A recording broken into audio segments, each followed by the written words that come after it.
Bien, entonces un repaso muy rápido sobre lo que vimos la clase anterior. Entonces lo que vimos fue la teoría de los multiplicadores de Lagrange.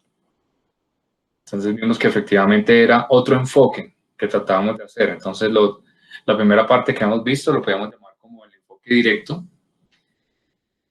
en el sentido de tratamos de incluir las restricciones como considerándolo como parte del espacio. Entonces veíamos lo de la proyección por un lado y por el otro lado las direcciones factibles. Entonces ahora con Lagrange tratamos de cambiar el enfoque y es usar la idea de la optimización sin restricciones, que sabemos que es más fácil, y es cómo podemos incluir el problema con restricciones como si fuera un problema sin restricciones. Entonces lo hacíamos a través de dos puntos de vista. El uno era tratando de imponerle penalidades a la función.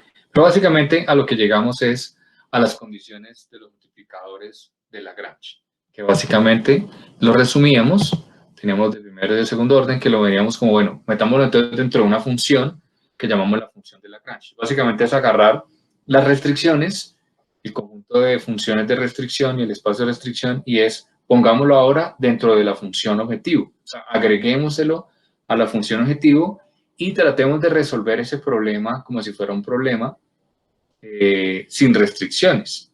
¿Y qué entonces qué es nuevo? ¿Qué necesitamos hacer para que eso sea válido? Pues entonces necesitamos incluir unas variables auxiliares que se conocen como los multiplicadores de Lagrange, que son estos lambda que tenemos acá, que estos están es como unos pesos que vamos a dar a cada restricción. Entonces, cómo la función debe moverse a través de eso. Entonces, eso es el gran aporte que hace Lagrange, es repensar el problema así, tratar de llevarlo a un problema entonces al estilo de sin restricciones, incluyendo las restricciones dentro de la función objetivo, o sea, agregándoselo a la función objetivo en una nueva función que se llama el lagrangiano. Y entonces se sigue el mismo procedimiento. ¿Cuál era el procedimiento que teníamos con la función sin restricciones? Pues era primero sacar las condiciones de optimalidad de primer orden. Las condiciones de optimalidad de primer orden solamente nos dicen que estamos en algún punto que cumple, ¿sí? Que cumple con, en este caso, incluiría también las restricciones, porque para eso están los multiplicadores de Lagrange. Los multiplicadores de Lagrange son los que nos llevan a incluir las restricciones. Pero podría ser un mínimo o un máximo. No se puede diferenciar cuando solo tenemos condiciones de optimalidad de primer orden. Entonces, por eso aparecen las condiciones de optimalidad de segundo orden, para decirnos, básicamente es que la segunda derivada de este lagrangiano debe ser definido positivo para que entonces esas serían las condiciones de segundo orden, y con eso ya garantizamos entonces que estamos en el mínimo. Entonces, recordemos que seguimos pensando en lo local hasta que podamos dar garantías de que es global, pero inicialmente solamente pensaríamos en condiciones locales. Locales quiere decir que arrancamos cerca a un punto de equilibrio y es local en el sentido de no necesariamente es global. Global es porque es el mínimo completo. Muy bien, entonces las condiciones suficientes para que, bueno, y obviamente en las condiciones necesarias también podríamos tener puntos silla, o sea, tendríamos todo el conjunto de mínimos, máximos y puntos silla, o el equivalente a eso en un conjunto con restricciones. En cambio, ya cuando le agregamos las condiciones suficientes, que son las condiciones de segundo orden, aquí ya estarían todas, estarían primero y segundo orden, aquí son todas incluidas, ¿verdad? Pero es lo que llamaríamos cumple con las condiciones de segundo orden, las condiciones suficientes, pues sería cumplir todo, debe cumplir tanto estas, que son las de igualdad, en el punto de equilibrio, en el punto de solución mínimo, cumple que son iguales a cero, las derivadas, y la segunda derivada, que sería el hessiano, entonces debe ser definido positivo. ¿Sí? Entonces hacia allá vamos con las condiciones suficientes de segundo orden. Pero igual, otra vez, ¿a dónde estamos llegando con esto? A tener un conjunto de ecuaciones, tenemos un conjunto de ecuaciones que es de dimensión n más m. Entonces piensen que entre más restricciones y entre el espacio sea más grande, vamos a tener un montón de ecuaciones que pueden ser, algunas, la mayoría o todas, podrían ser no lineales, porque recuerden que aquí no estamos poniendo todavía restricciones de ningún tipo. Ahorita no hemos dicho nada de convexidad. Simplemente decimos es, pongamos la función y agreguémosle allá. Estamos hablando más de todo, es que existan las derivadas, porque pues estamos sacando las derivadas tanto de primer y segundo orden. Entonces, lo único que estamos poniendo en condiciones ahorita es las de las derivadas. Que existan las derivadas, o sea, continúa la derivada.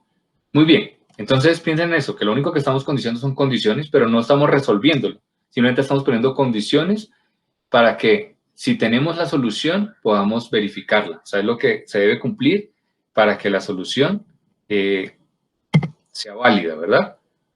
Bien, creo que aquí fue donde quedamos en la clase anterior. Me confirman que ahí fue que llegamos. Hicimos un par de ejemplos. Ustedes quedaron con la tarea de revisar un par más. Sí, ¿verdad? Sí. Gracias. Muy bien. Entonces, arranquemos hoy aumentando nuestras posibilidades. Lo primero sería entonces incluir las desigualdades, las restricciones de desigualdad. Entonces, todo lo que hicimos ahorita simplemente era con las H, ¿verdad? Que son las de igualdad. Las de desigualdad son un poquitico más complicadas, pero pues no cambia demasiado. Simplemente es que ahora tenemos la función G. Acá debería decir los G sub R para todos los R. I y R. Aquí ya lo puse en la forma compacta, que serían los G sub J que van, para los J que van desde 1 hasta R. Bien, entonces la dimensión es así, tenemos M restricciones de igualdad, tenemos R funciones de desigualdad. ¿Cuál es la diferencia entre tener de igualdad y desigualdad? Si piensan, las de igualdad es como planos, como que nos dice el sistema está restringido a estar en esta recta, como en rectas. ¿Sí? Esas son las de igualdad. O proyecciones, las rectas en espacios n-dimensionales sería como una proyección en el de menor dimensión. En cambio, las de desigualdad, pues lo que nos está diciendo son como subespacios. Entonces, todo el subespacio representado por la función que nos va dando ahí. ¿Sí? Entonces, ahora ya tenemos también esa posibilidad. Bien, entonces con este conjunto, a ese conjunto ya le sacaron entonces las condiciones de optimalidad y ya le pusieron un nombre que son las Karuskun-Tucker. Entonces las KKT, las condiciones de optimalidad, KKT, de Karuskun-Tucker, es la misma idea que hicimos ahorita para igualdad, pero pues también incluyendo las de desigualdad. Entonces, ¿qué hacemos? Tomamos entonces las funciones de desigualdad y las incluimos dentro de la función del lagrangiano. Y le ponemos otro conjunto de multiplicadores de Lagrange. Entonces, el conjunto de multiplicadores de Lagrange ahora le salieron otros, le agregamos los otros, los nuevos, los relacionados a las funciones de desigualdad. Entonces, tenemos los lambda y ahora también vamos a tener los mu. Pero son los mismos, simplemente es que pues ahora tenemos un conjunto más grande de restricciones. Entonces, ahora el lagrangiano aumentado pues tiene tanto las de igualdad como las de desigualdad. Entonces, ahora sí, este es el caso más general. Entonces, cuando ustedes van a encontrar, normalmente encuentran son estas, las de Karuskun-Tucker. ¿Por qué? Pues son las más generales, ¿no? Estas incluyen el anterior caso. Simplemente, cuando los G son no hay G, pues caemos en el caso anterior. Entonces, por eso este es el caso más general y entonces es el que más van a encontrar, es el que siempre ustedes pueden buscar ahí, las condiciones de Karuskun-Tucker, y es lo que siempre se va a pedir, como usando las condiciones de optimalidad de Karuskun-Tucker, llegamos ahí. Muy bien, entonces tenemos este nuevo lagrangiano, que siempre piensen lo que es como la función objetivo aumentada con las condiciones.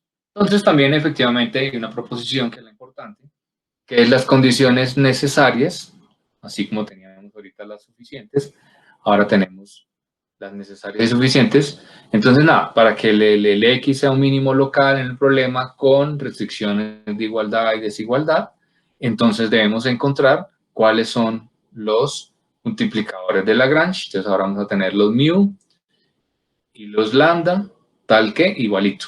Ahora tenemos que estos son la igualdad a cero de la derivada con respecto a los X. Y aquí, como pueden ver, estamos agregando que los mu deben ser positivos o iguales a 0. O sea, no pueden ser negativos. En cambio, los lambda, pues sí podían ser negativos. En cambio, los mu deben ser positivos. Y si adicionalmente, pues tenemos f, h y g, que son continuamente diferenciables, entonces se cumplen las de segundo orden, que es la segunda derivada, debe ser mayor o igual a 0. O sea, una vez más, es el hessiano, debe ser definido positivo para los y de interés. Los y de interés son los que hacen que la derivada de h sean igual a 0 y ahora le agregamos que la derivada de g en ese punto sean iguales a 0.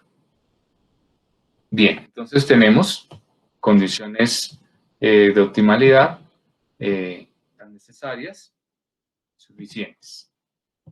Les preguntas hasta ahí. Es claro, ¿verdad? Es una extensión más o menos sencilla. Simplemente es, pues agregamos la nueva función y la única diferencia es que los mu deben ser positivos o 0.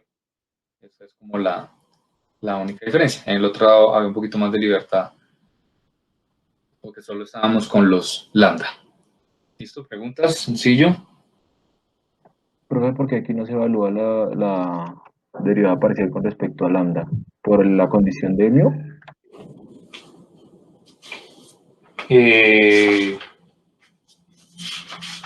Pareciera que falta, ¿no?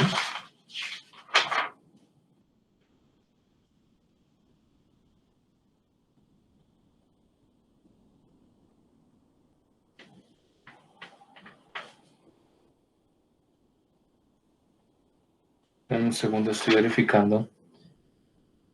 ¿Por qué?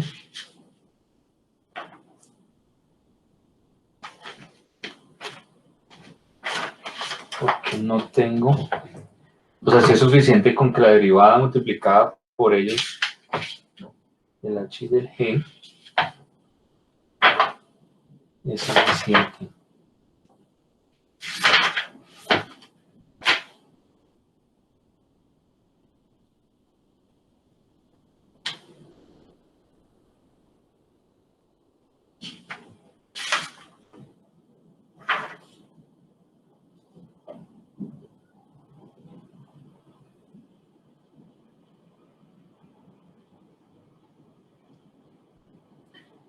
Pues sí, aquí veo.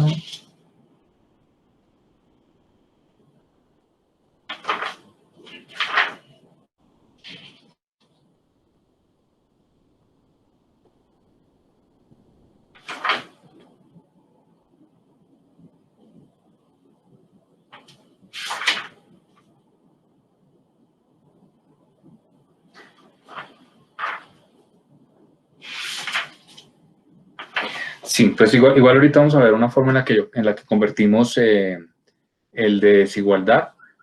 Recuerden que acá tenemos la parte de abajo, en la cual tenemos el gradiente con respecto a la derivada de h, ¿sí? Igual a 0, y también con g. Pero sí, pareciera que con esto es suficiente. Igual ahorita vamos a ver que también podemos convertir el problema de desigualdades a un problema con igualdades. Bien. Entonces hagamos un ejemplo para poder ver que funciona sin necesidad de sacar la derivada con respecto a los mu y a los lambda.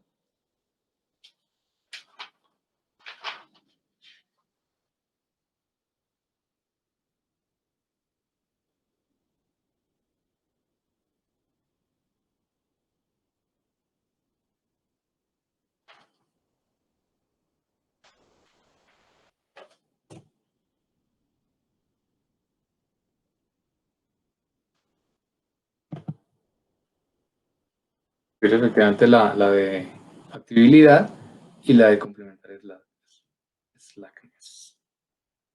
Y estas son las de segundo orden. Bien.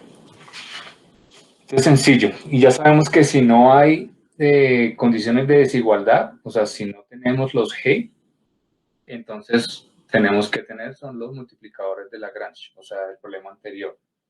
Estos también vi ahí, acabo de ver ahí que también le dicen los Karuskun-Tucker multiplicadores, pero pues a mí me parece que siguen siendo los mismos multiplicadores de Lagrange, no le vamos a cambiar el nombre. Pues quieren darle mérito ahí a que salen de las condiciones de Karush-Tucker, pero pues el concepto es el mismo, entonces no tendría por qué ser diferentes. Bien, entonces sí, efectivamente en el problema nos salía la solución al hacerlo igual ahí.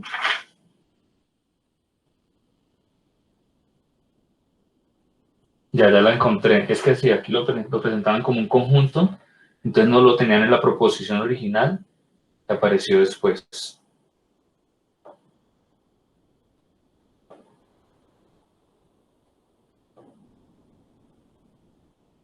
Muy bien.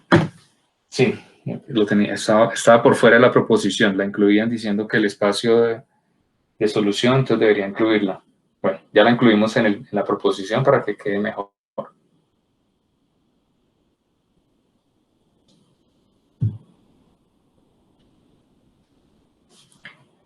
Bien, entonces, otra posibilidad, otra forma de resolver el mismo problema de las desigualdades es llevándolo, en vez de utilizar las Karush-Tucker, las condiciones de Karush-Tucker, es llevarlo al problema, convertir el problema al problema de igualdad para utilizar los multiplicadores de Lagrange. Entonces, ¿cómo hacemos eso? Acá no está.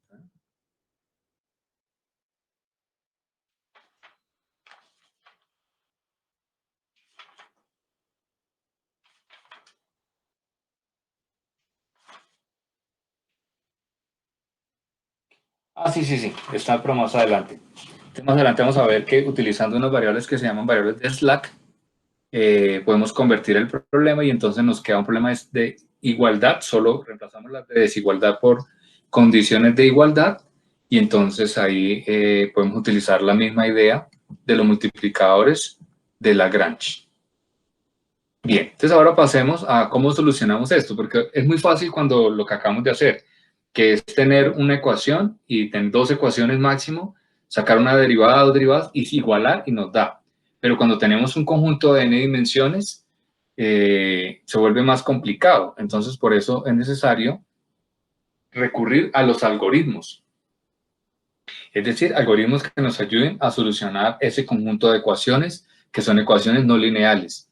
Si fuera un conjunto de ecuaciones lineales es muy fácil, ¿verdad? Porque hay herramientas súper eficientes en las que uno lo pone en una forma matricial y él le resuelve un sistema de ecuaciones. Pero cuando es no lineal, nada más piensen en que ustedes tengan una cuadrática para que empiecen a tener dos soluciones y de ahí para allá multiplíquenlo por el espacio n-dimensional. Todo se vuelve complicado. Entonces, desde la misma época de Newton y de Lagrange, pues se trataron de hacer algoritmos numéricos para caminar a través de la solución. Entonces, la idea es como algoritmos que traten de solucionar un conjunto de ecuaciones, cualquier algoritmo que alguien se invente que sirva para resolver un conjunto de ecuaciones no lineales, ese mismo método nos va a servir para optimizar. ¿Por qué? Porque resolver ese conjunto de ecuaciones es encontrar el mínimo. Encontrar la solución de ese conjunto de ecuaciones es encontrar el mínimo. Entonces, de ahí nace la idea de los algoritmos de Lagrange. Simplemente originalmente se inventaron para solucionar sistemas de ecuaciones. Entonces teníamos sistemas de ecuaciones de múltiples variables, están los clásicos lineales, donde está la teoría de matrices, y después decían, ¿qué pasa si son polinomios? ¿Qué pasa si son cosas no lineales? Entonces tuvieron que inventar algoritmos, que son algoritmos numéricos que van dando pasos para encontrar la solución. Entonces, hacia allá va la idea de dónde se inventan los algoritmos de optimización. Entonces, básicamente lo que vamos a hacer con los algoritmos de los multiplicadores de Lagrange es eso. Son algoritmos que nos ayuden a encontrar la solución a ese conjunto de ecuaciones no lineales que nos sale de cumplir las condiciones de optimalidad. Entonces, allá nos dan un conjunto de soluciones y la idea es hacer un método eficiente que encuentre esos valores. Entonces, lo hacemos como paso por paso, y ahí viene toda la idea esa de, ven tan chévere cómo se relaciona entonces con los algoritmos de Newton. De ahí salen todas esas mismas ideas. Entonces, ¿por qué se ayuda a uno a veces de la segunda derivada?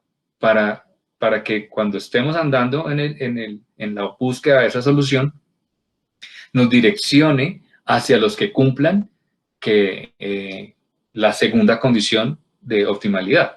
Por eso el algoritmo de Newton nos direcciona muy chévere hacia allá. No nos deja irnos hacia soluciones parciales o soluciones que no sean mínimos o máximos. Entonces, ese sí nos lleva directamente al mínimo. No nos deja por ahí en puntosillas, sino nos envía allá.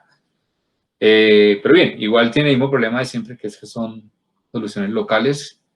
Pero ya vamos a ver, pues lo de Newton, ya vamos a ver eso en detalle. Muy bien, entonces, ¿en qué consisten las grandes ideas de los algoritmos de los multiplicadores de Lagrange? Entonces,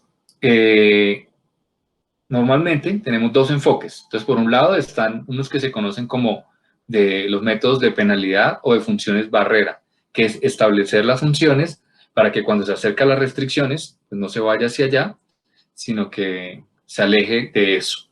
Entonces, básicamente es adicionarle un alto costo a la no factibilidad. Entonces, a medida que él se va acercando a salirse de la región factible, lo castigamos. Entonces, lo hacemos devolver. Entonces, básicamente, esa es como uno de los enfoques, que es utilizar ese tipo de penalidades o funciones barrera. Por el otro lado, es el que les estaba contando, que es resolvamos entonces las condiciones de optimalidad necesarias. Es decir, resolvamos el sistema de ecuaciones, no solo ecuaciones, porque hay desigualdades, ¿no? Entonces ya vamos a ver que las desigualdades siempre nos va a generar problemas, porque lo hace más complicado de resolver. Entonces ahí vamos a necesitar la transformación. Entonces son dos enfoques. Uno es penalidades, funciones barrera, y el otro es métodos eficientes para resolver un sistema de ecuaciones que son no lineales. Recuerden que ese es el asunto. Son no lineales y eso es lo que lo hace que no se pueda hacer simplemente con invertir una matriz y nos fuimos, ¿verdad? Porque no es lineal, no podemos sacar una matriz para resolverlo. Entonces no nos sirven esos métodos, necesitamos una forma no lineal. Entonces ahí está toda la magia. ¿Cómo utilizamos algoritmos por ahí? Bien, entonces miremos primero, antes de, aquí ya está en forma compacta el problema. Entonces ese H que está ahí, pues ya sabemos que incluye los H sub i, y el G incluye los G sub j. Entonces esto está definido. Esto, como les decía, nos define un subespacio. Entonces es el interior, todas estas restricciones nos definen un espacio interior. Uno asumiría que el problema está bien definido. Uno siempre asume eso. ¿Qué quiere decir? Que está bien definido. Que esas desigualdades nos dan una región, pues, que está cerrada y que cumple ciertas condiciones que podamos buscar. No es que nos vaya a dar, por ejemplo, una región que no existe, así como que pusimos tantas desigualdades que al final nos dio que nada existe dentro de ese espacio. Entonces, nada es posible y no hay ninguna solución. Entonces, ese tipo de cosas no van a pasar siempre, porque estos salen de problemas que existen y que pues están bien definidos. Entonces, siempre hay como pensar eso, ¿no? Entonces, que vamos a tener esto. Bien, entonces este espacio, como ya vemos, nos está dando una región, ¿sí? Piensen que eso nos encierra una región y nos dice, la solución está ahí adentro. Entonces nos está dando esa restricción. Entonces lo que hacemos es adicionarle a la función de costo una función B que está definida dentro del interior de este espacio de las desigualdades, y a esa B le llamamos función de...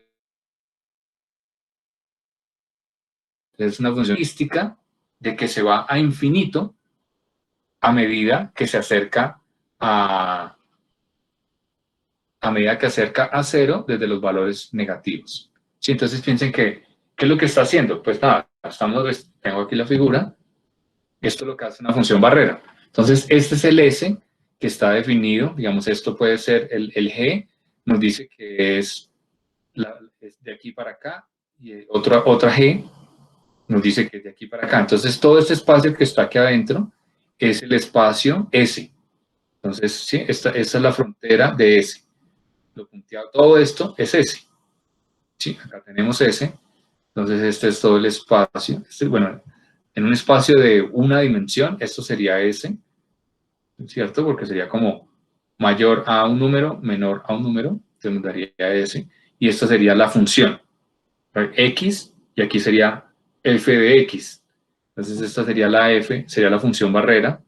Esto sería el espacio en el cual estamos dando una dimensión, X, y aquí tenemos b de X. Entonces la solución tiene que estar ahí. Entonces, ¿qué hace la función barrera? Es una función que está bien definida, pero que cuando se acerca a la frontera, como podemos ver acá, se va hacia infinito.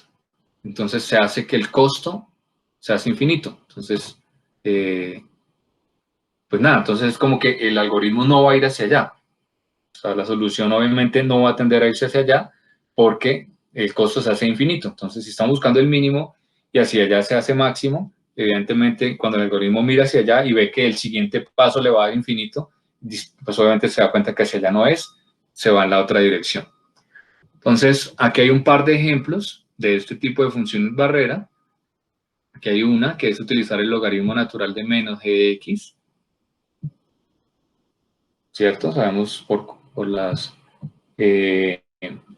condiciones de logaritmo para dónde se va eso. Y la otra opción es el inverso de g. Entonces, el negativo del inverso de g también nos funciona. Entonces, son un par de ejemplos de funciones barrera. Ustedes pueden definir otras, no son las únicas dos que hay, ¿no? Ustedes pueden definir cualquiera. Lo importante es que les cumpla un comportamiento de este tipo, que cuando se acerque a la frontera, su valor tienda a infinito. ¿Sí? Esa es la condición que vemos acá. Entonces, la función barrera se va a infinito cuando cualquiera de los g se acerque a 0. Entonces, eso es lo que tratamos de hacer. La función f, la función b, obviamente debe ser continua para poder aplicar derivadas y hacer ese tipo de cosas. Bien, entonces, eso es el método de las funciones barrera, que es el método de penalidad, ¿sí? Yo castigo al algoritmo, castigo a la función de costo por acercarse a la frontera. No lo dejo ir hacia la frontera. Bien, entonces, a la hora de implementarlo, ¿qué es lo que hacemos? Entonces, introducimos un parámetro de secuencia que llamamos epsilon, que ustedes pueden ver. El paso siguiente siempre es menor que el paso actual, ¿verdad? Eso es lo que nos dice aquí. El epsilon k más 1 siempre va a ser menor que el epsilon k. Entonces, cada paso va reduciendo su valor. Se va volviendo cada vez más pequeñito. Entonces, como que al inicio del algoritmo, castigamos mucho que él se vaya hacia las fronteras, pero le vamos quitando ese valor a medida que ya el algoritmo se va direccionando hacia donde debe irse. Ahí eso es lo que va haciendo acá. ¿Sí? Entonces ese se va a ver un poco como el step size al estilo de cuando decíamos que se reducía cada vez para ir acercándolo, ¿cierto? Entonces ya sabemos que él tiende a 0 al final del algoritmo, porque al final del algoritmo queremos encontrar es solo el mínimo de esta función, ¿cierto? Entonces lo que hace es castigar duro las restricciones al inicio para que él se aleje de ahí y se vaya entonces y se acerque a f. Y sabemos que a medida que esté más cerca de f, f se vuelve atractivo, o sea, la minimización de f sabemos que lo va volviendo atractivo, entonces ya podemos decir, ya no nos importan las restricciones, ya quedémonos en f y encontremos el valor porque ya estamos ahí cerca. Entonces básicamente eso es lo que hace el algoritmo. Entonces es como minimizar una función incrementada con esta función de penalidad, pero sabemos que paso a paso, ¿sí? Él se va acercando, se va acercando, se va acercando, y después ya vamos a estar. Bien, entonces si x es igual a Rn, entonces, es decir, si x es todo el espacio, entonces podemos ver los métodos sin restricciones que garanticen que eso va hacia allá. Entonces, ¿qué es lo interesante? Que este resultado tiene esta proposición y es que cada punto límite de esta secuencia, generada por un punto barrera, es un mínimo global del problema restringido original. Entonces, ten en cuenta que esto es un problema sin restricciones. Es tal cual el problema sin restricciones que tenemos el argumento del mínimo de una función. Ahí no estamos mirando es eso, ¿verdad? Entonces, la restricción entra es a través de B. Entonces, lo interesante es eso. que está demostrado que esto nos va a llevar al mínimo global del problema con restricciones original. Entonces, eso es lo interesante. ¿Sí? ¿Sí queda claro? ¿Preguntas sobre las funciones barrera?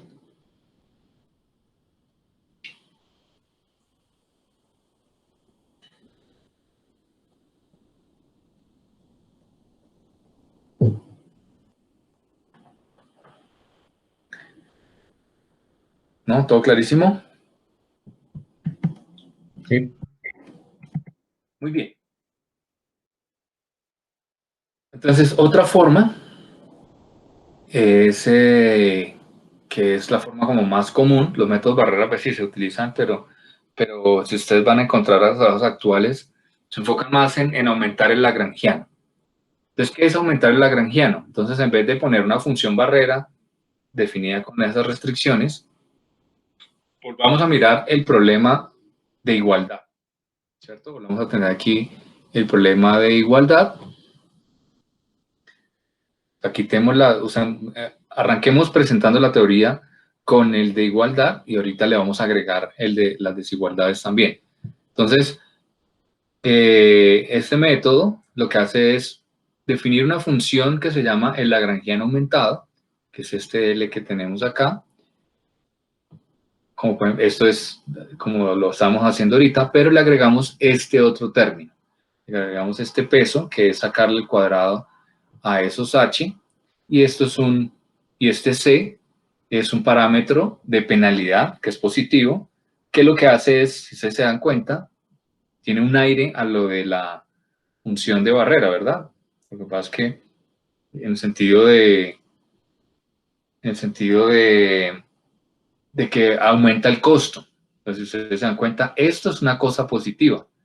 Entonces, esto que está aquí hace que este lagrangiano aumentado sea pesado. Entonces, valores que estén ahí le aumentan el costo.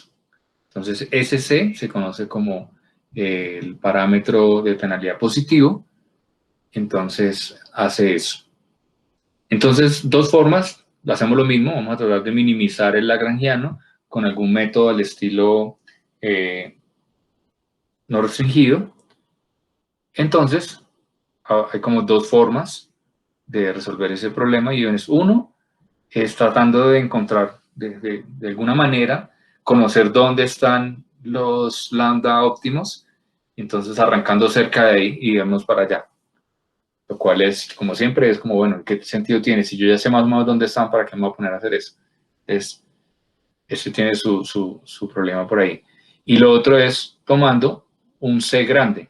Un C grande hace que se penalice fuertemente las restricciones, entonces que vaya hacia allá. Entonces son como los dos enfoques que tratan de hacer eso.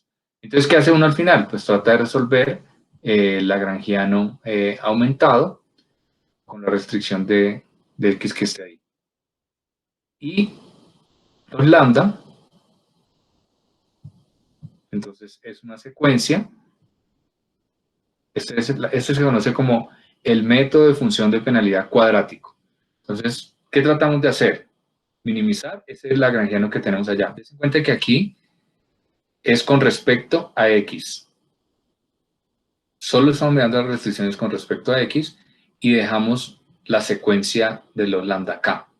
Entonces, este lambda K es una secuencia y esto C es el parámetro de penalidad positivo. Ya ahorita lo vamos a ver un ejemplo para que esto quede clarísimo, porque pareciera que estamos haciendo como dos cosas, pero no es que se hagan dos cosas, sino que se hace en pasos. Entonces minimizamos con respecto a X y entonces nos queda en función, nos queda el lambda y después entonces resolvemos ese lambda. Pero ya miramos eso con un ejemplo. Lo importante es la proposición antes de irnos allá para saber que esto está garantizado. Entonces sea X sub K un mínimo global del problema de arriba. Como vemos acá, vamos en la otra dirección. O sea, vamos aumentando el parámetro de penalidad. Cada vez va a ser más grande hasta que se va a infinito. Entonces eso nos garantiza que este x sub k de esa secuencia es un mínimo global del problema original. Entonces vamos a verlo ahora sí en acción, cómo es este. Entonces, ¿qué es la clave? En todos los métodos la clave es arrancamos haciendo el lagrangiano aumentado y al lagrangiano aumentado, pero hagamos ejemplo, empecemos con un ejemplo de las funciones barrera. Entonces, digamos, esta es la teoría que les iba a traer hasta un momento.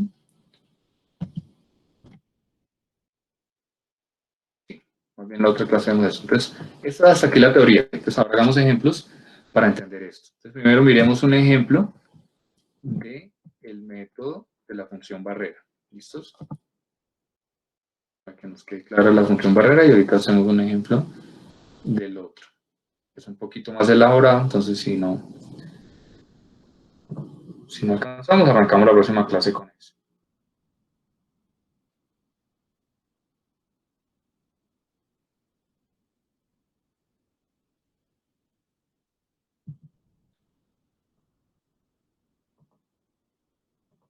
Bien, entonces aquí buscamos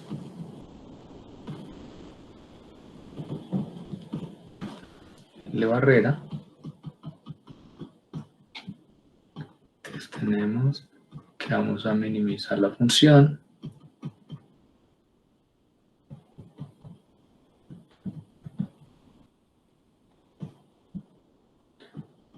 Y la restricción es que x1 es mayor o igual a 2.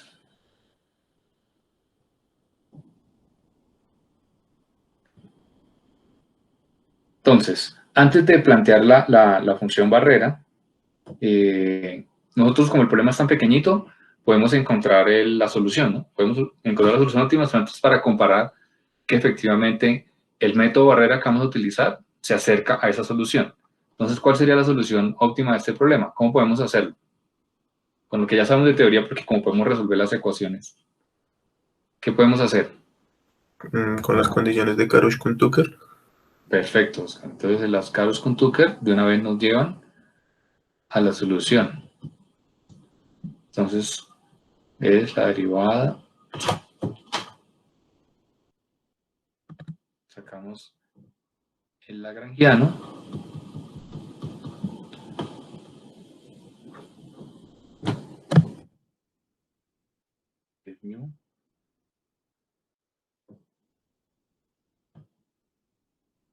Por G, ¿verdad? ¿Dónde aquí sacamos G? Entonces G es igual. ¿Cuánto es G ahí? 2 menos X. 2 menos X. Entonces 2 menos X1 sería el G. Entonces el lagrangiano nos da 1/2 de X1 al cuadrado más X2 al cuadrado más mu por 2 menos X1. Listo, ahora sí sacamos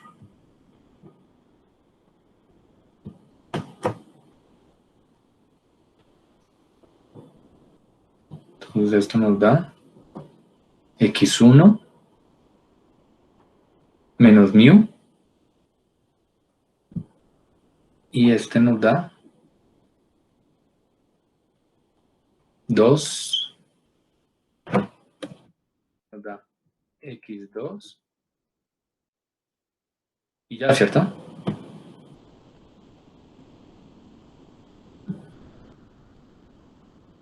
¿Sí me quedó bien?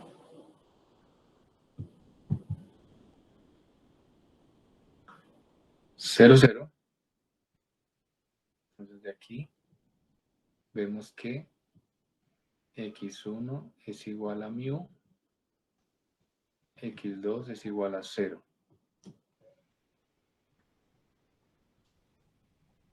¿Qué sigue?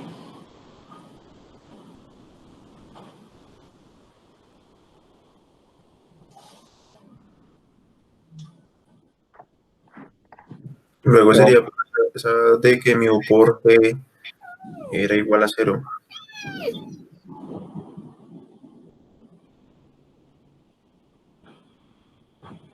Correcto, entonces teníamos la otra condición.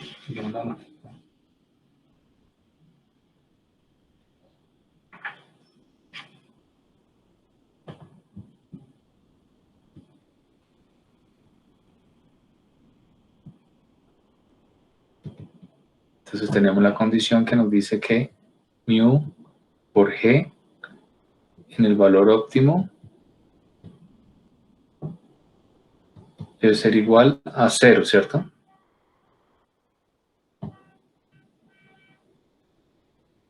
Entonces esto nos lleva a que mu por 2 menos x1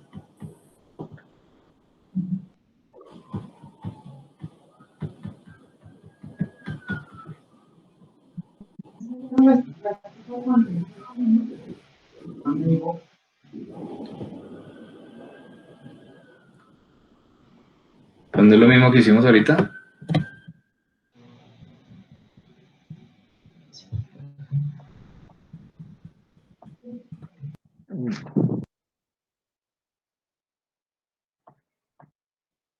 No, profe, creo que ahí estaba bien. Ahí se cancelaba mu si es Ahí positivo. estaba bien, ahí tenía que reemplazar x1 por g. Exacto, y Me aceleré. Claro, perdón, sí, me aceleré. Quise ver más de lo que ahí decía. Entonces nos da que el óptimo es x1 igual a 2, ¿sí? Entonces la solución es 2,0. No sé por qué me pareció que iba a llegar a un valor igual al que ya tenía, pero no, sí. Gracias. Muy bien. Listos. Entonces ya sabemos dónde está el óptimo. Solamente es como para ilustrar. Esto lo podemos haber hecho así y está perfecto. Y lo encontramos. Pero queremos mostrarles el método de barrera. Queremos ver que efectivamente al hacer el método de barrera debe tender a este valor, ¿sí? O sea, debemos ver que al dar un paso o como al plantearlo, vemos que efectivamente se debe garantizar que él tiende a irse hacia allá. Pues como ya dijimos, cuando tenemos sistemas de este tamaño, pues obviamente solo podemos resolver las ecuaciones. De hecho, nos dan cosas lineales y todo. Pero pues los métodos sirven es cuando crecemos en dimensión. Bien, entonces usemos la ecuación logarítmica, la función de barrera logarítmica.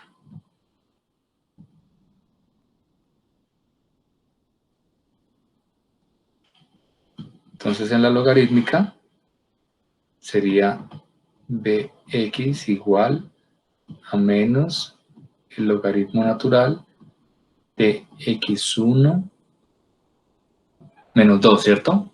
Recordemos que era menos la sumatoria del logaritmo natural de menos g, o menos los g, ¿sí? Entonces por eso aquí lo volteé. Aquí está el menos g. Entonces el algoritmo, los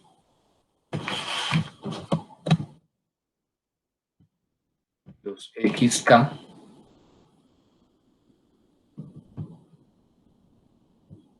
es igual al argumento del mínimo de x1 mayor a 2, un medio de x1 al cuadrado, x2 al cuadrado, menos epsilon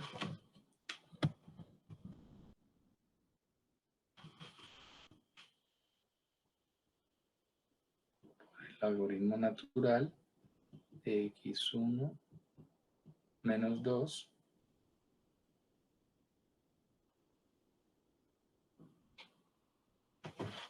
aquí no se ve muy claro el x sub k.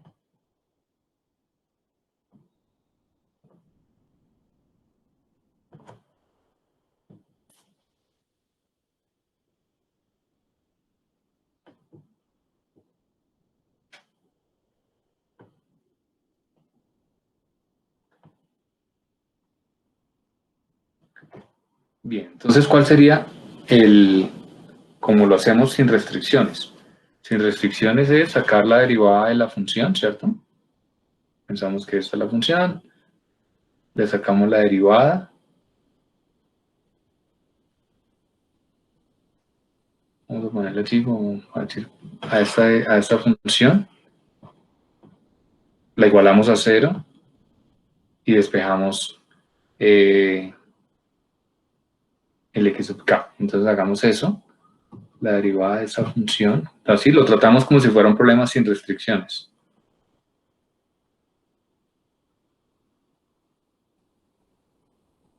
Entonces, esto da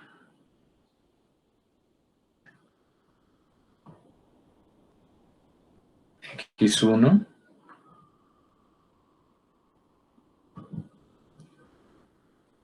ayuda ahí, queda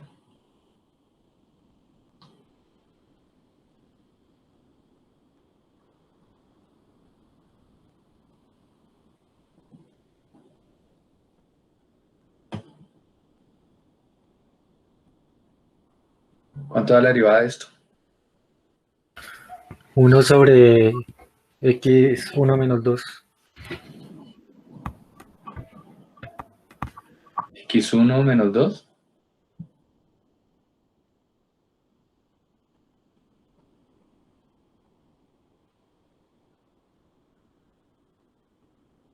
¿Sí? ¿Así me quedó bien? Sí, Sí. Muy bien. Y la segunda, la derivada con respecto a x2 me da x2. Otra vez 0, 0. Entonces esto nos lleva, necesitamos despejar x1 de aquí. Entonces tengo x1.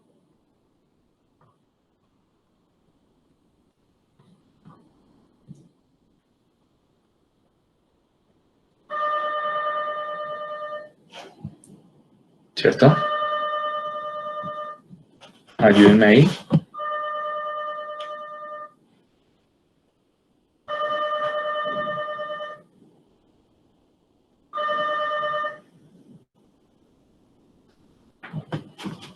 Esto da x1 menos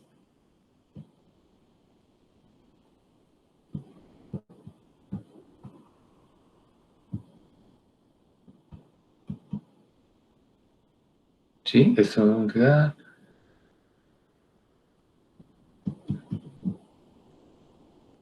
esto igual a 0, me da x1 al cuadrado menos 2x1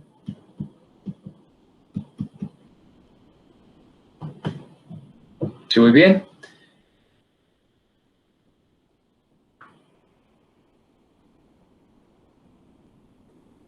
Y entonces por factibilidad solo me interesa el x1 positivo, ¿no? O sea, porque sabemos que por factibilidad tengo que tener en cuenta esto tendría dos soluciones, pero solo me interesa la positiva. Entonces llego a que el algoritmo, o sea, el algoritmo se mueve de la siguiente forma. X1K es igual a 1 más raíz de 1 más epsilon sub K y xk2, 0, ya no se mueve, ya llegó al valor. ¿Sí? Entonces nos quedó así. ¿Qué dijimos con respecto, analicemos hacia dónde va el algoritmo? Así nos quedó el algoritmo. Entonces, epsilon sub k, ¿qué dijimos que era? ¿Hacia dónde tiende a irse? Con el método de barrera. ¿Hacia grande o hacia chiquito? hacia 0, ¿no? Hacia 0. Entonces vimos que efectivamente la condición que teníamos era esta. Es decir, cada vez se hace más pequeño y al final decíamos que tendía a 0. Entonces analicemos para dónde va esto. Si se dan cuenta, esto va aumentando epsilon y al final hacia dónde nos lleva. Entonces sabemos que si esto tiende a 0, entonces al final esto va a ser 0. Y si esto es 0, vamos a tener 1. Si este tiende a 0, entonces vamos a ver que efectivamente esto va a ser 1 más la raíz de 1, que casi siempre va a ser 1, entonces vemos que xk de 1 tiende a 2. Entonces, en total, xk tiende a la solución 2,0. Volvemos a mirar nuestro problema original, que ya lo teníamos resuelto, ya sabemos cuál es la solución. Magia nos da el mismo valor óptimo, tiende al valor óptimo. Entonces sabemos que efectivamente este muchacho que está acá es la solución. Entonces vemos que efectivamente el método de barrera tiende a la solución óptima. Yo entiendo que como el problema es tan chiquitico y como ya vimos la solución, pues es como si no hubiéramos hecho nada, pero si ustedes se dan cuenta, allá resolvimos las ecuaciones de Karush-Tucker. O sea, resolvimos el problema. Acá estamos aplicando un algoritmo que lleva a esta solución utilizando la función barrera. Y si se dieron cuenta, no utilizamos, aquí en ninguna parte está ningún multiplicador. Aquí no hay multiplicadores de Lagrange ni Karush-Tucker, nada. Aquí resolvimos el problema como un problema de optimización sin restricciones. Y eso nos llevó a un modelo iterativo, a un